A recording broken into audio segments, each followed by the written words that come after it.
नमस्कार, आप देख रहे हैं आज तक। आपके साथ मैं हूं सईद अंसारी। स्वागत है आपका। रात के 10 बज रहे हैं। आप आज तक पर देख रहे हैं दस्तक। आज दस्तक देकर देखनी है वो कहानी जहां बिहार के मजदूरों को रोजी रोटी की चिंता में कश्मीर तक जाना पड़ता है और कश्मीर में आतंकवाद का डर उन्हें वहां रहने नहीं देता है। ये कहानी है उस रोटी कपड़ा और आतंकवाद के कारण जिंदगी खत्म होने की, जहां कश्मीर में गोलगप्पे बेचकर, आइसक्रीम बेचकर, रेहड़ी लगाकर, ईंट भट्टे पर काम कर कर घर चलाने के लिए बिहार के मजदूर पहुंचते हैं। लेकिन कश्मीर में गैर कश्मीरी और गरीब मजदूरों को चुन चुन कर आतंकवादी मारने लगते हैं। 16 दिन के भीतर 11 लोग कश्मीर में आतंकवादियों के हाथों मारे गए। इनमें बिहार के 4 मजदूर हैं, जिनकी मौत के बाद उत्तर प्रदेश, बिहार, छत्तीसगढ़ समेत कई राज्यों के गरीब कश्मीर से अपना बोरिया बिस्तर बांधकर जान बचाने के लिए घर लौटने लगे हैं। तो सबसे पहले दस्तक देकर देखिए यह स्थिति क्यों पैदा हुई।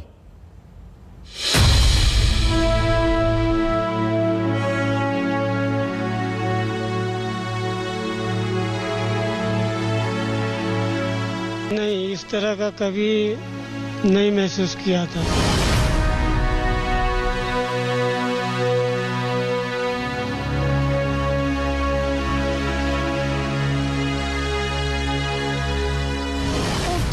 डर से मारे जा रहे हैं।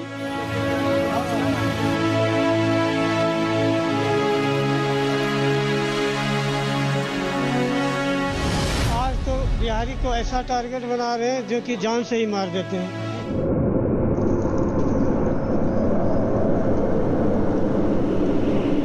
यहाँ पे वापस आने को नहीं यहाँ पे नहीं। क्यों डर लगता? हाँ, और क्या।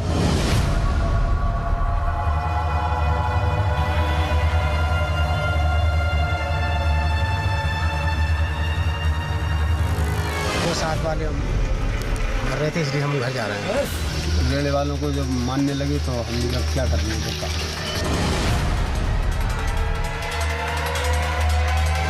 माहौल नहीं है वहाँ काम करने के लिए जी।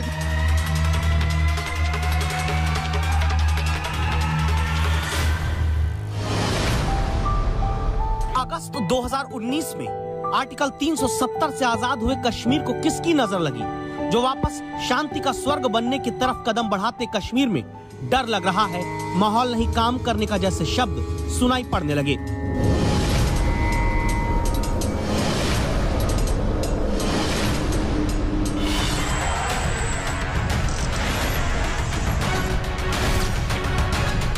कश्मीर के कुलगाम में रविवार को एक बार फिर गोली चलती है। आतंकवादी चुनकर गोली मारते हैं और आंसू कुलगाम से 40 घंटे के सफर वाले बिहार के जिले अररिया में निकलते हैं।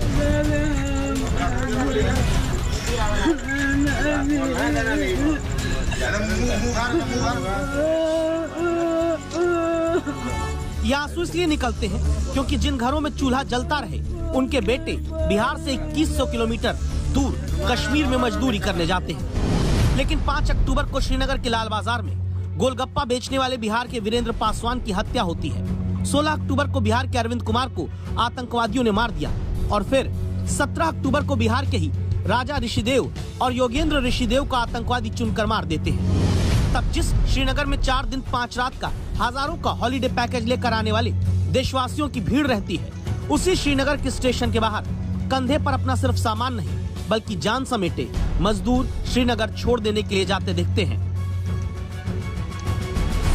कश्मीर घाटी से निकलते हुए सैकड़ों मजदूर, लेकिन उन्होंने अपना मन बना लिया है कि वो जीवन जीना चाहते हैं और यहाँ पर सुरक्षा नहीं मिल पा रही है और इसी वजह से वो पलायन कर रहे हैं। उनका कहना है कि नॉर्मलसी आते ही वो वापस आ जाएंगे, पर फिलहाल एक डर का माहौल है जिसकी वजह से उन्हें घाटी छोड़ना पड़ रहा है।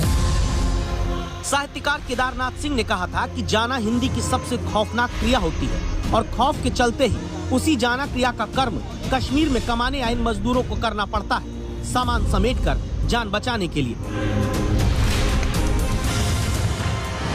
श्रीनगर में संवाददाता कमलजीत संधू स्टेशन के बाहर बिहार के मजदूरों के उस ग्रुप से मिलती हैं जो पेंटिंग का काम करने यहाँ आए थे। कितना कमाते थे और क्यों जा रहे हैं, इन्हीं मजदूरों से सुनिए।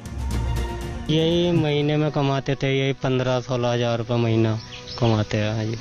अब क्या करेंगे? अब और कहीं शहर देखेंगे, गुड़गांव या दिल्ली, और क्या वहाँ पे करेंगे। यहाँ पे वापस आने का इरादा नहीं? नहीं यहाँ पे नहीं। अब क्यों, डर लगता है? हाँ, और क्या, डर तो लगता है। कश्मीर में गैर कश्मीरियों और बाहरी लोगों के भीतर क्या डर फैलाने के लिए आतंकवादी टारगेट किलिंग कर रहे हैं? क्योंकि कश्मीर में आतंकवादियों ने जब 16 दिन के भीतर 11 लोगों को मारा तो उनमें से 4 बिहार के थे, 1 उत्तर प्रदेश के, 3 मुस्लिम नागरिक थे और 8 हिंदू।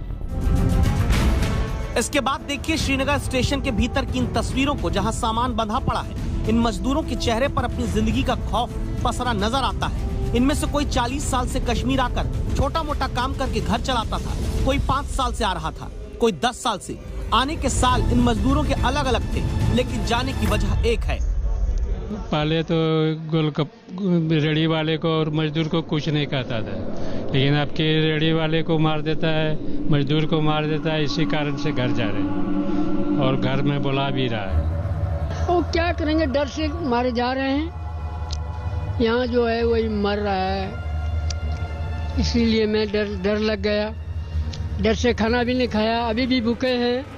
कौन देता है यहाँ खाने के लिए, इसलिए मैं चल दिया। सुरक्षा बल कश्मीर में आतंकवादियों को नेस्तनाबूद करने में जुटे हैं। लगातार सर्च ऑपरेशन और एनकाउंटर जारी है।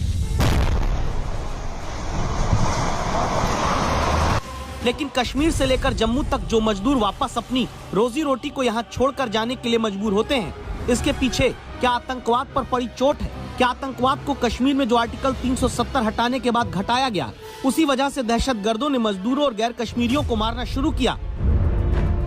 इस वजह को तफसील से समझने के लिए इन आंकड़ों को देखिए। घनघोर आतंकवाद के समय में 1989 से 5 अगस्त 2019 तक जम्मू कश्मीर में 5,886 सुरक्षाकर्मी आतंकी घटनाओं में शहीद हुए, जबकि सरकार के आंकड़े ये भी बताते हैं कि आर्टिकल 370 को हटाने के बाद अगस्त 2019 से अगस्त 2021 के बीच 59 आम नागरिक आतंकी घटनाओं में मारे गए और 159 जख्मी हुए।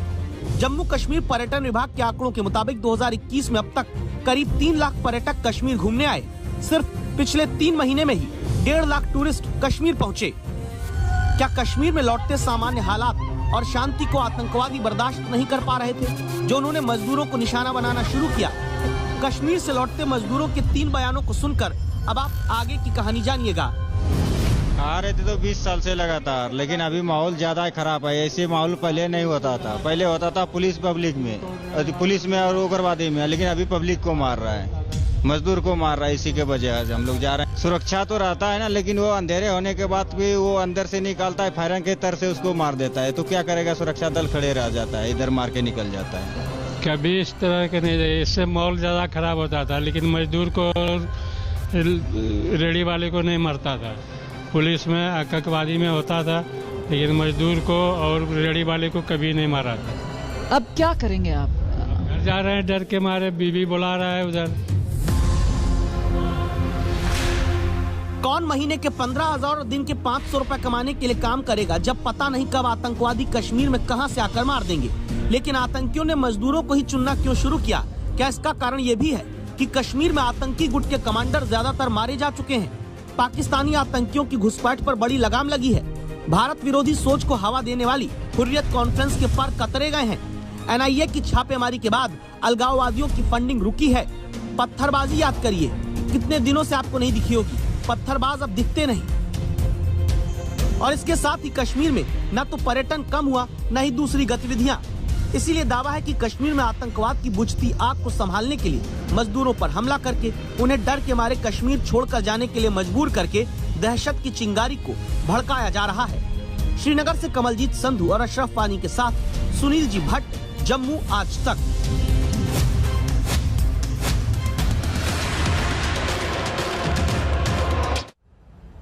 एक बात आप यहां पर नोट कर लीजिए, लोकसभा में 2 फरवरी को गृह मंत्रालय की तरफ से जवाब दिया गया था। गृह राज्य मंत्री जी किशन रेड्डी ने तब कहा था कि जम्मू कश्मीर में धर्म के आधार पर चुनकर निशाना बनाए जाने के पैटर्न का पता नहीं लगाया जा सकता है। अब आज 7 महीने बाद संभव है कि कश्मीर में गैर कश्मीरियों को चुनकर मारे जाने का आतंकवादियों का पैटर्न हमारी सरकार समझेगी और अब इसी हिसाब से वो कदम भी उठाएगी। अब आज दस्तक की कहानी के दूसरे हिस्से पर आइए।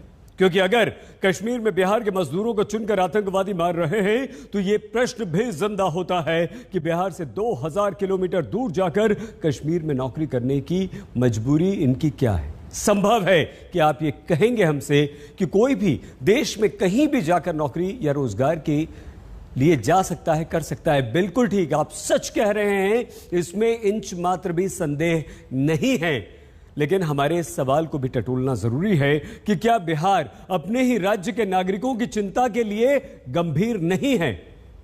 बेटा परिवार पालने के लिए बिहार का घर छोड़कर कश्मीर गया, क्यों? ताकि अररिया के घर में इकलौते कमाने वाले बेटे के सहारे इस परिवार का पेट भरने वाला ये चूल्हा जलता रहे।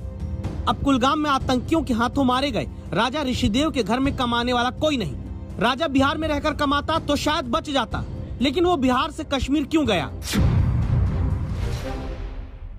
हम लोग इस वजह से जा रहे हैं कि हम लोग परिश्रम करते हैं, 2 रोटी कमाने के लिए यहाँ आए हैं, 2 पैसा ज्यादा कमाने के लिए आए हैं। 2 रोटी और 2 पैसा, इसी की चिंता में जितेंद्र जैसे लाखों लोग बिहार से कश्मीर में आकर काम करते हैं। अब जितेंद्र जैसे ही सैकड़ों लोग अपनी जान की चिंता में बैग बांधकर कश्मीर से बिहार लौटते हैं। इस तरह का कभी नहीं महसूस किया था, क्योंकि ऐसा हमारे साथ हुआ ही नहीं कभी।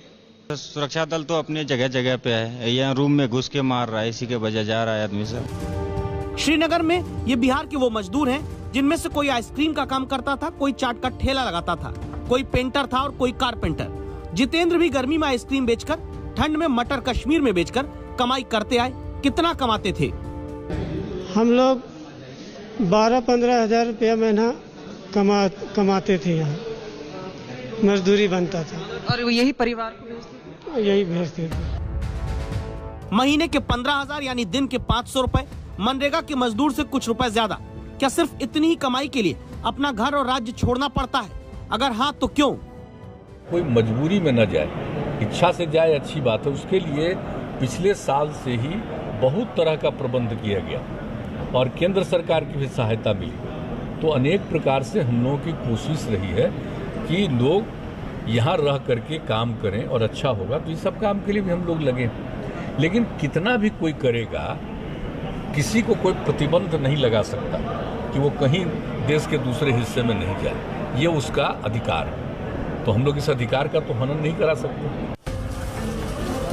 ये बात सच है कि किसी को भी देश में कहीं भी जाकर रोजगार पाने का अधिकार है, लेकिन बिहार के ही ज्यादातर गरीब वर्ग को बाहर रोजगार के लिए भटकना पड़ता है, ये भी सच है।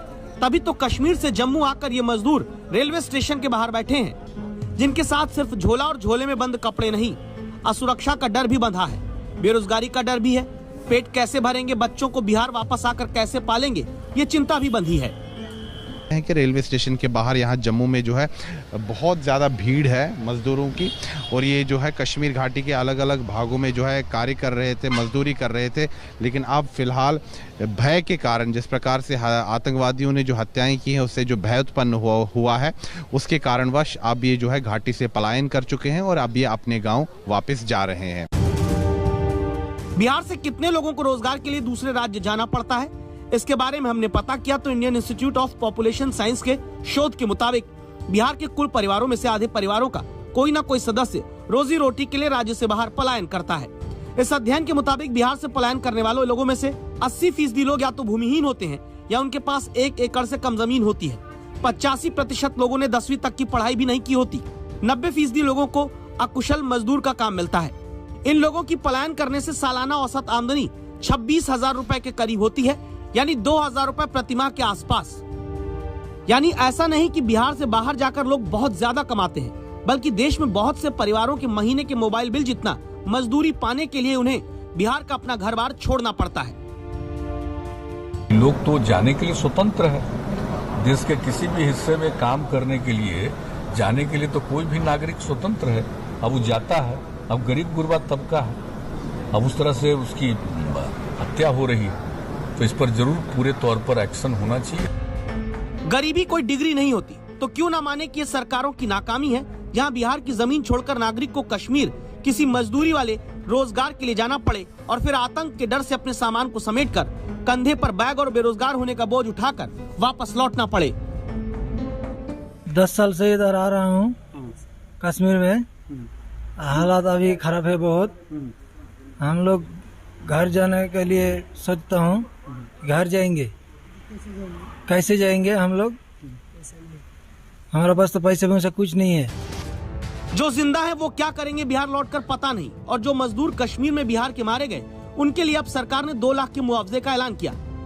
तेजस्वी यादव ने चिट्ठी लिखकर कहा कि सांप काटने पर 4 लाख का मुआवजा सरकार देती है और सरकार की नाकामी के कारण पलायन करने वाले मजदूरों को कश्मीर में आतंकियों के हाथों मारे जाने पर 2 लाख रुपए।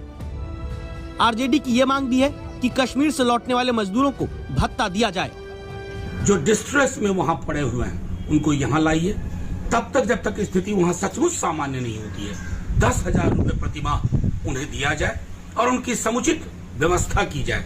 इसके बगैर ये संदेश जाएगा कि आपको कोई मतलब नहीं है, इंसानी जान खत्म होते रहे, खास करके बिहार की जान खत्म होती रही, उसके लिए आपके मन में जरा भी लेश मात्र भी चिंता नहीं। ये बात सच है कि आतंकवादी बिहार ही नहीं कहीं के भी नागरिक या मजदूर को मार सकते थे।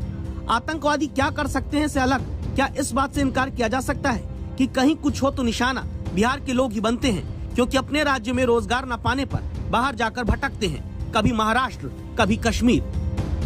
श्रीनगर से कमलजीत संधू, अशरफ वानी और जम्मू से सुनील जी भट्ट के साथ रोहित सिंह, पटना आज तक। कश्मीर के कई इलाकों में आज इंटरनेट बंद करना पड़ा। शनिवार को गृह मंत्री कश्मीर का दौरा कर सकते हैं। कश्मीर से अलग अब दस्तक में खबर किसानों की, जिन्होंने आज रेल रोको आंदोलन किया, तो क्या सरकार तक किसानों की ये दस्तक पहुंचेगी?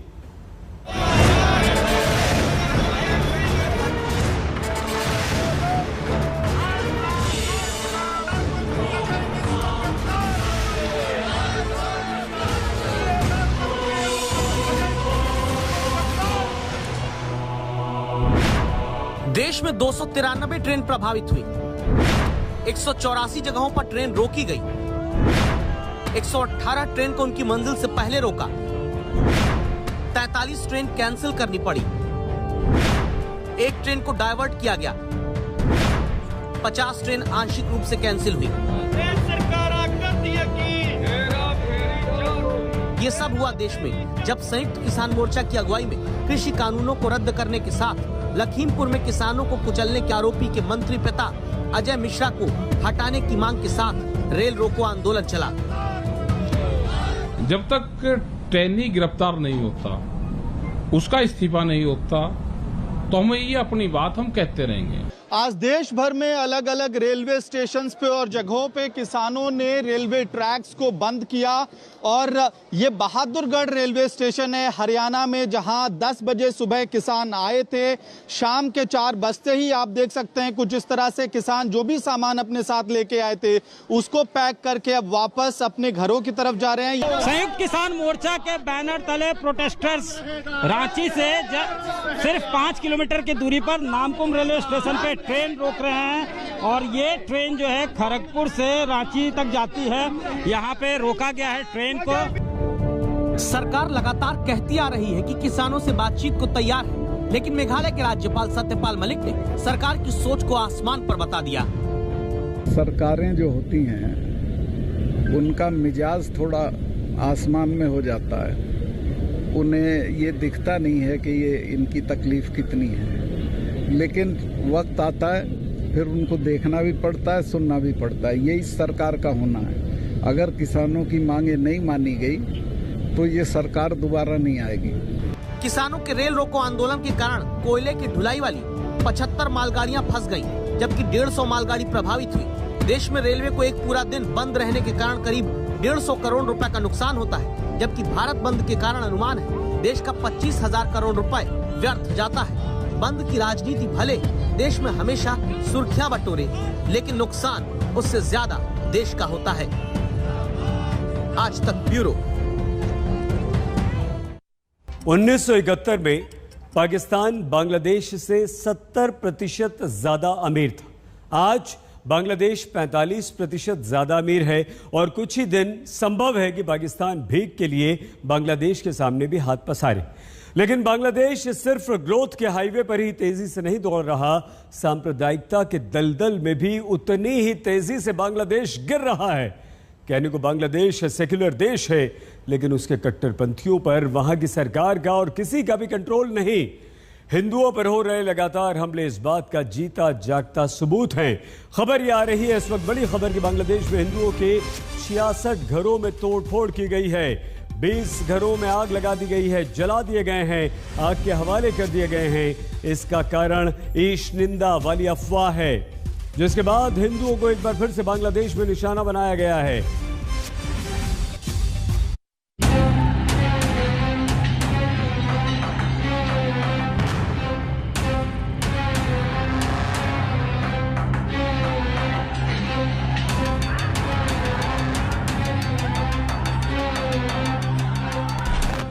कुरान की बेअदबी की अफवाह का खामियाजा बांग्लादेश का हिंदू चुका रहा है। बांग्लादेश के कट्टरपंथी लगातार हिंदू मंदिरों और देवी देवताओं की मूर्तियों को निशाना बना रहे हैं। दुर्गा पूजा में हिंदू मंदिरों पर हमले ने भले ही सारे देश का ध्यान खींचा हो, लेकिन ये तस्वीरें बांग्लादेश की उस लाइलाज बीमारी के लक्षण भरे हैं जिससे भारत की मदद से वजूद में आया बांग्लादेश आजकल दो चार हो रहा है। दुनिया में इस्लाम को लेकर कहीं भी कुछ हो, उसकी सबसे ज्यादा हिंसक प्रतिक्रिया बांग्लादेश से आती है। बांग्लादेश में कट्टरपंथ की खुराक इतनी जहरीली हो चुकी है कि वो अपनी ताकत दिखाने के लिए हमेशा उतावली रहती है। ऐसा पिछले 1-2 साल से नहीं, बल्कि तकरीबन 10 सालों से हो रहा है। ये रहा उसका सबूत। मामला विदेश में कुरान की कथित बेअदबी का था, जिसके खिलाफ मानो सारा बांग्लादेश काम धंधा छोड़कर सड़क पर आ गया। फ्रांस में जब मोहम्मद साहब के कार्टून के विरोध में एक टीचर की हत्या हुई, तो फ्रांस के राष्ट्रपति ने मस्जिदों की निगरानी बढ़ाने का फैसला क्या किया। बांग्लादेश का हर कट्टरपंथी मैक्रा के खून का प्यासा हो गया। कट्टरपंथ के संक्रमण की महामारी बांग्लादेश को इस हद तक अपना शिकार बना चुकी है कि वो भारत की दोस्ती को भी भुला चुका है। ये पिछले साल प्रधानमंत्री नरेंद्र मोदी के 2 दिन के ढाका दौरे की तस्वीरें हैं। प्रधानमंत्री के विरोध की तस्वीरें बता रही हैं कि खुद को सेक्युलर बताने वाला बांग्लादेश अफगानिस्तान पाकिस्तान की तरह मुल्लाओं के रहमो करम पर आ चुका है। यही वजह है कि जब हिंदुओं पर हमले हुए तो बांग्लादेश में कानून और न्याय जैसे शब्द बेमानी लगने लगे। ये पिछले शुक्रवार को बांग्लादेश के नोआ खाली इलाके में इस्कॉन मंदिर पर हुए हमले की तस्वीर है। ये देखिए 500 से ज्यादा दंगाइयों की भीड़ इस्कॉन मंदिर के गेट को कितने बेखौफ होकर तोड़ रही है। इन जिहादियों को रोकने वाला कोई नहीं था। इसका नतीजा ये हुआ कि इन्होंने मंदिर में जमकर तोड़फोड़ की और देखते ही देखते पूजा के पंडाल को उखाड़ फेंका।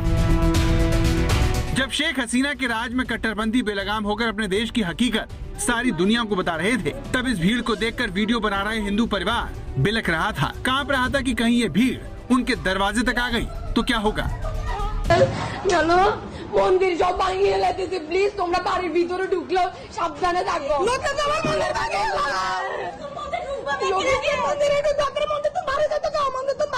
সবার বাইরে তো বাবার ওখানে মন্দির ভাঙিয়ে এলাইছে। তুমি প্লিজ বাড়ির ভিতরে ভিতরে দোকান দোকান সব ভাঙিয়ে লেতেছে, তো বোঝো না কা কোন বাড়ির এদিকে ভিতরে পর্যন্ত ঢুকছে।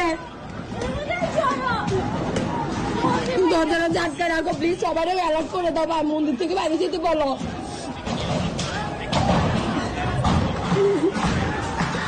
রচনার উপর কখনো পড়ে না তোমার।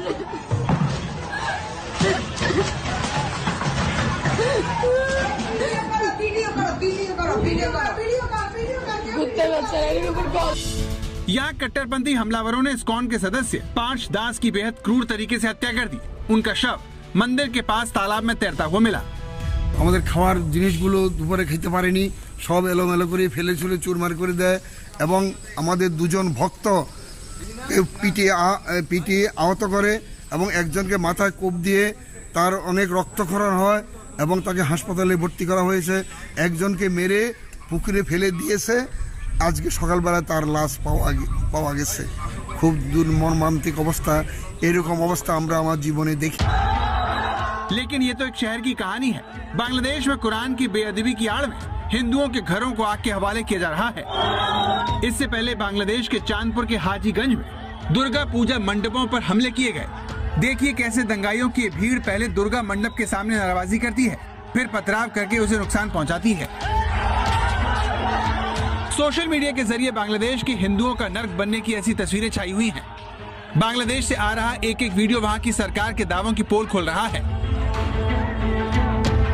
ये चांदपुर में बना रामकृष्ण मिशन पर हुए हमले की तस्वीर है। ये देखिए कैसे दंगाई बाहर रखी कुर्सियों को उठाकर अंदर ले जाकर मार रहे हैं।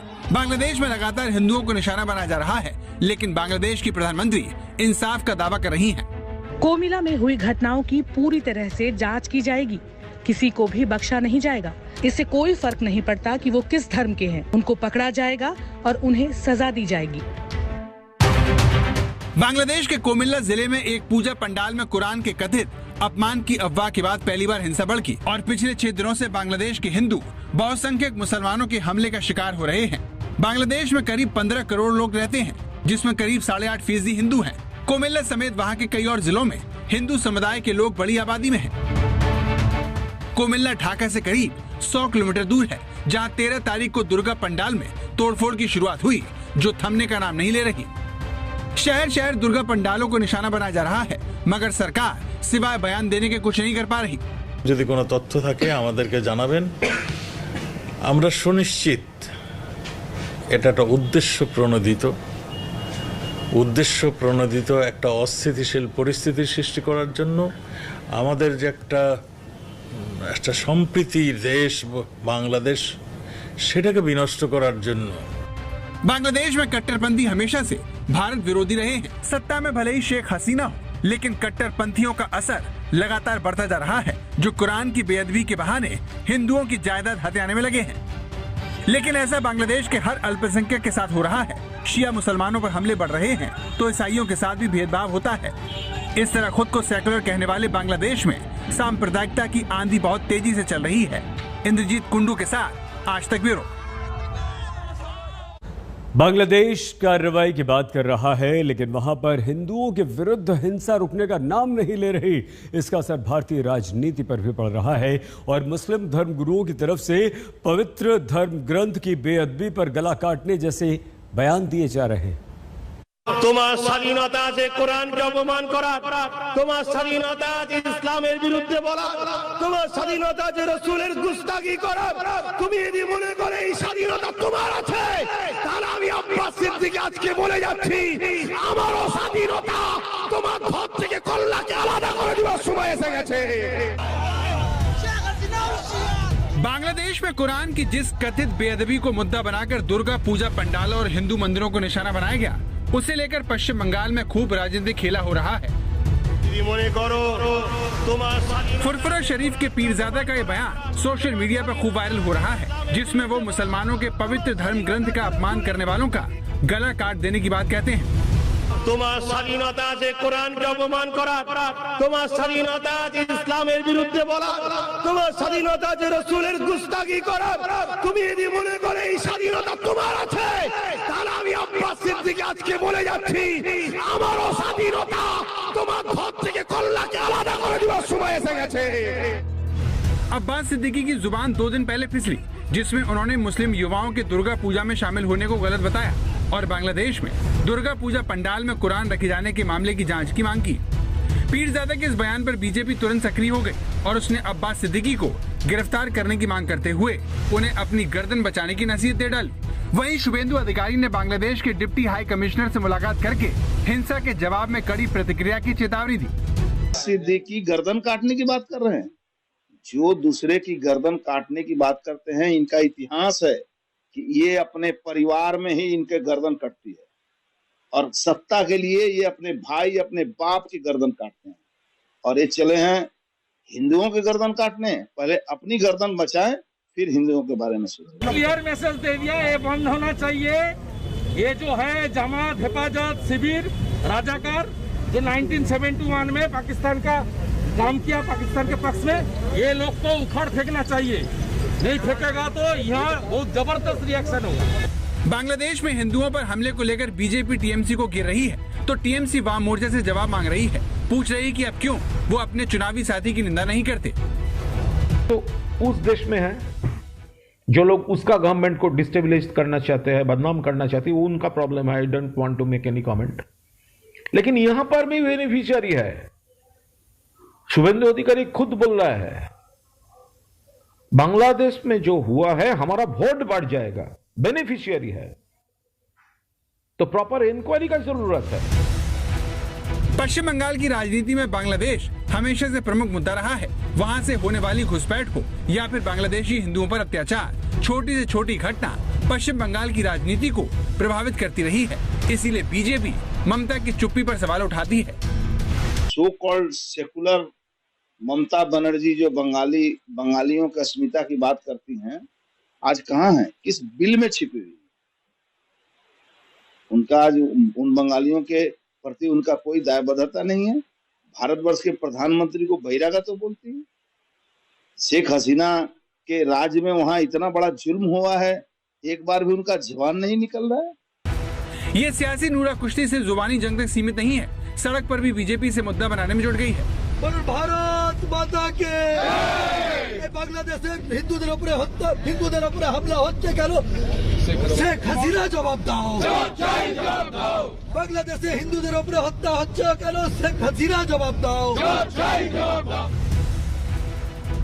पश्चिम बंगाल में जगह जगह हिंदू संगठन बांग्लादेश की घटना का विरोध करने के लिए जुलूस निकाल रहे हैं। पिछले शुक्रवार को जिस तरह से बांग्लादेश के नुआखाली में इस्कॉन मंदिर को निशाना बनाया गया, उसने भारत में रहने वाले इस्कॉन के लाखों करोड़ों श्रद्धालुओं को आहत कर दिया है। मंदिर तोड़ जाने के विरोध में इस्कॉन की तरफ से बांग्लादेश हाई कमीशन के बाहर शांतिपूर्ण तरीके से प्रदर्शन भी किया गया। इसी तरह का प्रदर्शन गुवाहाटी में किया गया, जहाँ दुर्गा पंडालों पर हमले से लोग काफी गुस्से में दिखे।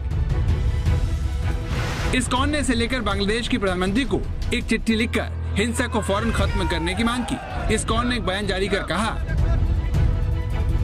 इस्कॉन माननीय बांग्लादेश की प्रधानमंत्री शेख हसीना के हिंदू समुदाय के समर्थन के हालिया बयानों के लिए आभारी है। हम बांग्लादेश सरकार से अल्पसंख्यकों के खिलाफ हिंसा को समाप्त करने के लिए त्वरित कार्रवाई का आह्वान करते हैं, जिसने बांग्लादेशी समाज की शांति और भलाई को कम कर दिया है। बहुत ही जो हम देख रहे हैं कि बांग्लादेश में बीते 9 दिनों से वायलेंस का साइकिल चल रहा है, अनएबेटेड, रुक नहीं रहा है। और फ्राइडे को 2 बजे जब हम विजयदशमी मना रहे थे इस्कॉन बांग्लादेश के भक्त नावखाली में, तो अचानक 500 का मॉब आया और उसमें से 200 जन हमारे मंदिर में घुसे। उससे पहले घुसने से पहले जो दुर्गा पूजा का मंडप था उसको तोड़ा, दुर्गा देवी का विग्रह को नष्ट कर दिया। फिर मंदिर में घुस के हमारे जितने भी विग्रह थे उसको तोड़ा, भक्तों को मारा, कुछ भक्तों को किडनैप करके लेके गए और नेक्स्ट दिन सुबह उनकी बॉडीज हमको पौंड में मिली। तो इस तरह की घटना का तांडव हो रहा है। और पहले पवित्र धर्म की बेअदबी के विरोध में हिंदुओं के मंदिरों में तोड़फोड़ और फिर कथित ईश निंदा वाली पोस्ट को लेकर भड़की हिंसा, ये बताती है कि बांग्लादेश में हिंदुओं पर हमले कब और किस लिए हो जाएं, कुछ कहा नहीं जा सकता। इंद्रजीत कुंडू के साथ आज तक ब्यूरो। दस्तक में आज के लिए बस इतना ही। आप प्लीज अपना बहुत ख्याल रखिएगा। देखते रहिए आज तक।